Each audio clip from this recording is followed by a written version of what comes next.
ক্ষুদিরাম দা, আপনি? হ্যাঁ, আমি। আর কত মোমবাতি জ্বালালে এই অন্ধকারের শেষ হবে? প্রগতির বড় বড় বুলি মেরে আজ আমরা কোথায় দাঁড়িয়ে?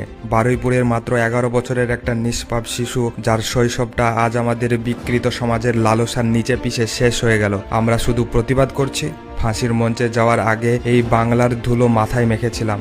18 বছর বয়সে হাসি মুখে দেশের জন্য প্রাণ দিয়েছিলাম এই বিশ্বাসে যে আমার স্বাধীন দেশের মাটিতে মেয়েরা, বোনেরা, ঘরের কন্যারা অন্তত মাথা উঁচু করে নির্ভয়ে বাঁচবে। কিন্তু আজ এই পরাধীন বিকৃত সমাজ দেখার জন্য কি আমার নিজের জীবন বিসর্জন দিয়েছিলাম, যেখানে একটা 11 বছরের ছোট বাচ্চাও সুরক্ষিত নয়? যদি সত্যি এই সমাজকে বদলাতে চাও, তবে এই 3টে কাজ আজ নিজের মনে গেঁথে নাও।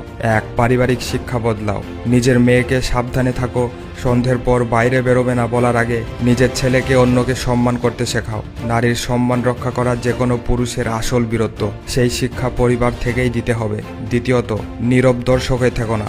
তোমরা অন্যায় দেখলে পুলিশ বা প্রশাসনের ভরসায় হাত গুটিয়ে বসে থাকো। সমাজ ভালো মানুষের চুপ করে থাকার কারণেই বেশি ধ্বংস হয়। অপরাধীকে চোখের সামনে দেখলে জাত পাত বা রাজনীতির রং না দেখে সমাজের সবাই মিলে এক হয়ে রুখে দাঁড়াও। তৃতীয়ত, অপরাধীকে আড়াল করা বন্ধ করো। অপরাধী কোনো দলের হয় না, কোনো ধর্মের না। অপরাধী শুধু একটা পিশাচ, যাকে বাঁচানো বা আড়াল করার চেষ্টা করাটাও একটা মস্ত বড় অপরাধ। আমি ফাঁসির দড়ি পড়েছিলাম এই দেশের স্বাধীনতার জন্য, কিন্তু আসল স্বাধীনতা সেদিনই আসবে যেদিন মাঝরাতে দেশের যে কোনো রাস্তা দিয়ে একটা ছোট শিশুও সম্পূর্ণ নির্ভয়ে হাসতে হাসতে হেঁটে বাড়ি ফিরতে পারবে। পারবে কি তোমরা সেই সমাজ গড়ে তুলতে?